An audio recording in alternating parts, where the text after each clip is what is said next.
ही निवडणूक लोकांसाठी आम्ही लढतोय.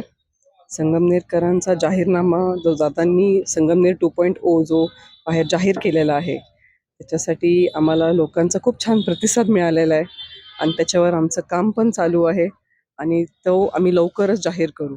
तो संगमनेरकरांचा जाहीरनामा असेल तो आम्ही जाहीर करणार आहोत. बऱ्याच दिवस संगमनेर नगरपालिकेच्या निवडणुकांनाही प्रशासक बसलंय.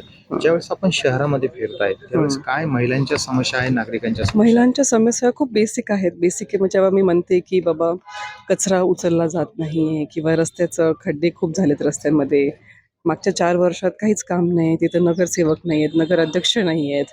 विचारायला कुणी नाही आहे प्रशासकीयला, की का काम होत नाही आहे. मग ही प्रश्न जे जेव्हा मी सगळ्यांना भेटते तेव्हा हे सगळे बेसिक प्रश्न मला समोर सांगतात, की आमचं हे होत नाही, ते होत नाही आहे.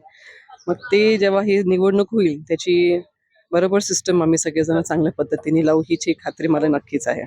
निवडून आल्यानंतर काय वाटतंय की पहिला प्रश्न कोणता मार्गी लावा?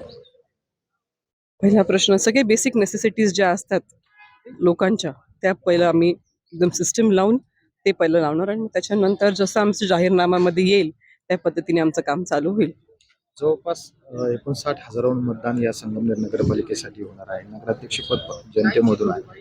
काय संगमनेरकरांना आव्हान कराल जनतेला? संगमनेरकरांना मी एवढंच आवाहन करेल, की तुम्ही बाळासाहेब थोरात साहेब, डॉक्टर सुधीर तांबे, दुर्गाताई तांबे, सत्यजितदादा तांबे यांचं सगळ्यांचं काम पूर्वीपासून पाहिलेलं आहे आणि आतापर्यंत त्यांनी खूप चांगल्या पद्धतीने काम केलेलं आहे आणि ह्याच्या पुढे पण आम्ही चांगलंच काम करू याची खात्री मी नक्कीच देईल आणि आमच्या सोबत राहा हीच आवाहन करेल.